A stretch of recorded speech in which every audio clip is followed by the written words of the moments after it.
in this room on the work that you are doing. So I'm honored to be here to hopefully add some value to what you're doing, because we probably all know in this room that generational poverty is real, and we need steps on how to work towards changing that. So what I'm going to talk to you about this morning briefly is understanding what generational poverty is, what mentors can do, what organizations can do. I have some additional resources to share with you, and then a call to action for you. So generational poverty, there's a lot of research out there about generational poverty, and I'm not here to talk to you about all of it. So, but if you haven't read anything, fine, I'll give you a little bit of information about it, and then feel free to educate yourself on it. But just to start out, a lot of the research talks about or gives a basic definition of what generational poverty is, having been in poverty for at least 2 generations. And then also, I added that generational poverty has its own culture, hidden rules, and belief systems. This is a book researched by Payne, 2005. But it's also important to understand that when you are developing programs, you need to understand what people are taught about poverty as well as race. And Johnson, 2012, happens to be me. So again, I quoted me, not to be arrogant. I quoted me not to be arrogant. I was like, I can quote some of this stuff in my dissertation research. It came in handy. So, but I often tell people that this topic is near and dear to me, the whole issue of wealth attainment, financial literacy, because I am that walking statistic. You know, I tell people I was raised my mom was a single parent, but fortunately I had the village to help her raise me. So great-grandparents, grandparents, aunts, uncles, you name it, the community. So it's very near and dear to me. So growing up, I always had what I needed. I didn't know I was poor till later on, but I had everything that I needed. But as I went through my educational career, as I accumulated student loan debt, as I did all of those things, I noticed that with all of those degrees that I had, I never really learned about money. And so I became passionate about that. And so the reason why I ended up doing this research was because I wanted to understand, when I started doing workshops in the community, and I know people needed the workshops, the information, why wouldn't they come? Even if it was free. Everybody can afford free.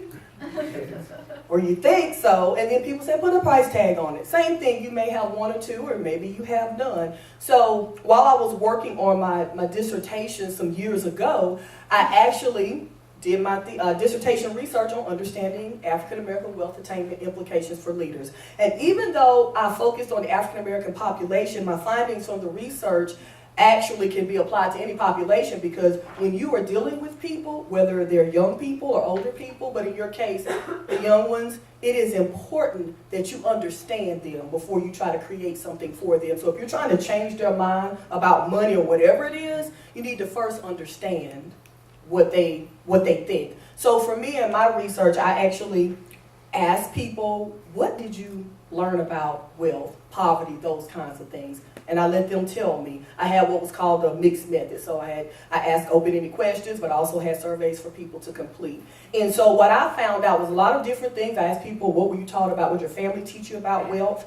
What did the educational system teach you about wealth? What did the media teach you about wealth? All of these things, because I wanted to be able to, as I'm continuing to help people in my community, I wanted to be able to be effective. And so that's why, again, I cited myself, because I had an opportunity to publish some of this information actually in a textbook on financial literacy. So those were some of my findings. And again, you can assume these things are already true. I'm sure you already knew this, and I didn't need to tell you, but from personal experience and having been on that side of it, I needed to understand, what am I missing? What do I need to do? Some people just don't care about what you have to say, but there are some who really want to know. And I was one of those people. I want to do better with money. I don't know what to do.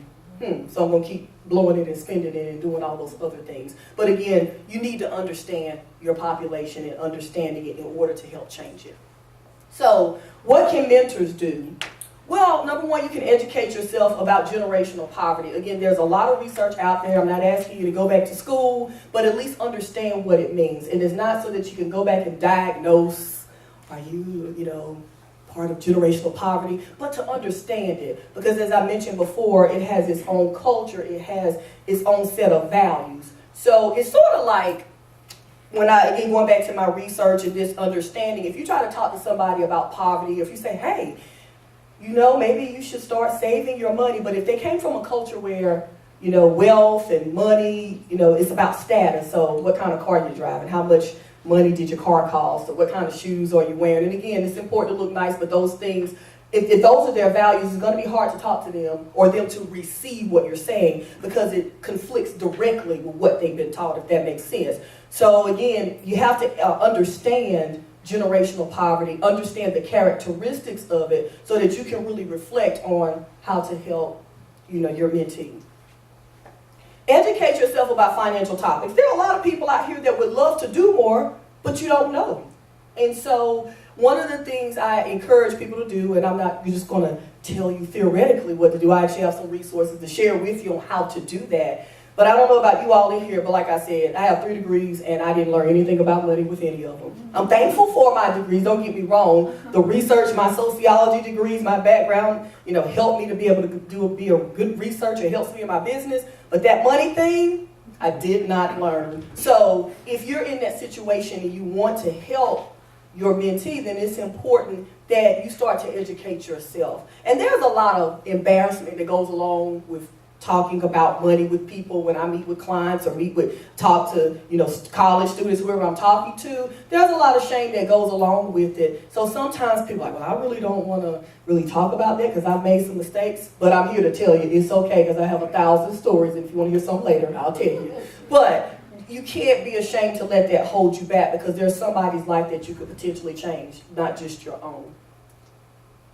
Ask your mentees about their values. So it goes back to understanding what they've already been taught. So for example, you may just ask them in general, so who's important to you? Your family? Okay. And let's say if you want to talk to them about going to college because, going to college is supposed to open up more opportunities and things like that. But if that child does not value going to college, if they say, well, what's the use of going? I heard people still broke, all those kinds of things. If they really, let's say if they value their family, then you may be able to say something like, oh, so you love your family. Did you know that by being able to get a college degree and knowing how to use it, you might be able to help your family? But you really have to just listen to them sometimes. And somebody's already mentioned that, building that trust.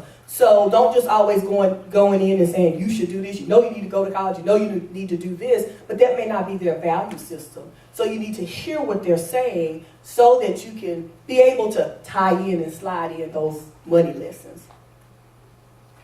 So I already mentioned talking to your mentee about finance-related topics. So again, I always tell people you should start as early as middle school. No late, a lot of times people think kids have to be in their senior year of high school before they start talking about college, which is a big mistake.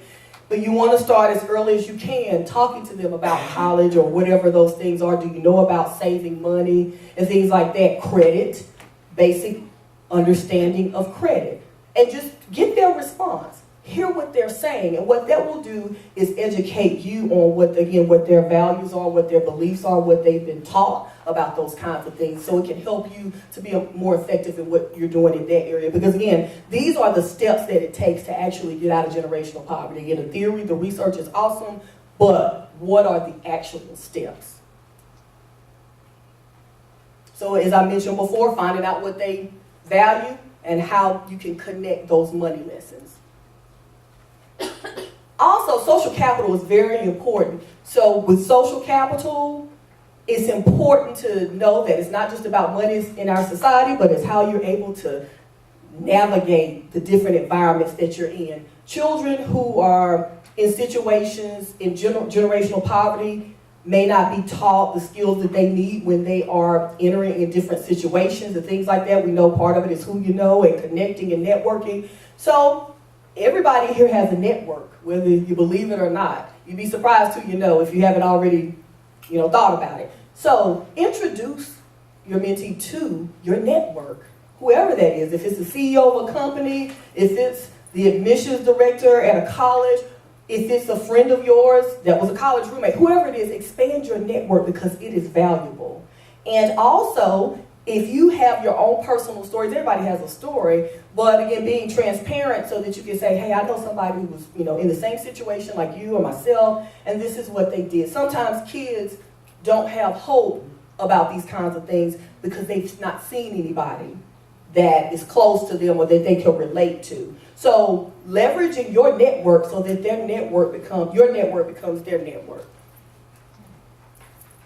And connecting mentees as well as their families to resources. Now, I know from also working with young people and having served as a mentor and done different things, the families, that can be a challenge, getting the families involved. Some may want to, some may not. But for those, you can always just give them the information if they want it or not. Again, whether it's resources, the parents have lost a job, you've been to a job fair or whatever, just pass the resources along. But again, you are a big resource to that young person and to their family as well.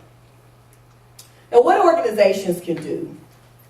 You can provide financial programs for staff and mentors. So again, it's important when you're thinking about these things, sometimes people are busy trying to run your organization, but you want to start the cycle of breaking generational poverty, but you don't know where to get started. I mean, we have the internet. There are a lot of programs that are already doing these things, so you can do your research and find out what the best practices is of other organizations, or bring in people to talk about this, to train your staff on basic credit, basic money management, college planning, student loan debt. All of those things that are now in our generation are causing people to go back into poverty. If they weren't in poverty before, they might be in poverty now, which can actually affect future generations. So talking to the employees or staff members about, hey, how do I go to school debt-free? What do I do if I already have this debt? What do? I don't know what to do. So making sure that companies incorporate this into their programs. And again, you don't have to know everything. You have a number of people and resources we can bring them in to talk to them about that. And I'd like to talk about some additional resources. Again, I'm not just here to talk about the theory of it, but how do you get started?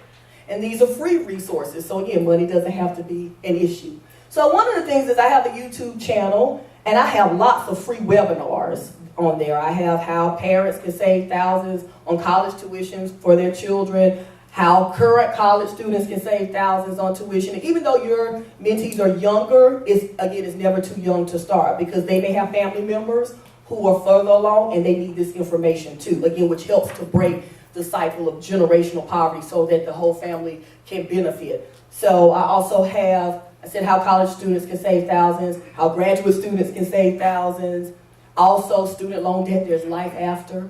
I also have on the site, yes, there's life after. Again, I am a witness. I am standing here in their good graces. So yes, so there is life after student loan debt, credit score basics. And again, all you have to do is just sit down and watch. And those are resources that you can sit down with your young person. Now, again, some of them about 30 minutes long, so their attention span, you might have to pause it here and there. But there are resources that you could watch, and then you could pull from that to talk to them about, hey, these are some things that you can do, along with working with their schools. And the mint.org, some of you may have heard of this site before. It is an awesome site. It's full of financial resources for young people. And so they have like different types of activities along the lines of as it relates to credit, as it relates to budgeting. They also have a site linked to the Bureau of Labor Statistics where you can actually show kids different, different careers and the salaries that are attached to them, along with the educational requirements. So there are things that have already been created, so you don't have to recreate the wheel, okay? And so though it's an awesome site, I can't say enough about it. And then this is just some of the research that I actually had cited. So what's next? This is your call to action. Review additional resources that are on the list. Assess your knowledge about generational poverty. Again, just think about what you know versus what you don't know. And again, the internet is full of resources. Think of ways to share your network with your mentee. And share the information that you've learned with decision makers, the executive directors, etc. And if you want to know more, feel free to stop by the vendor table afterwards. And thank you for your time.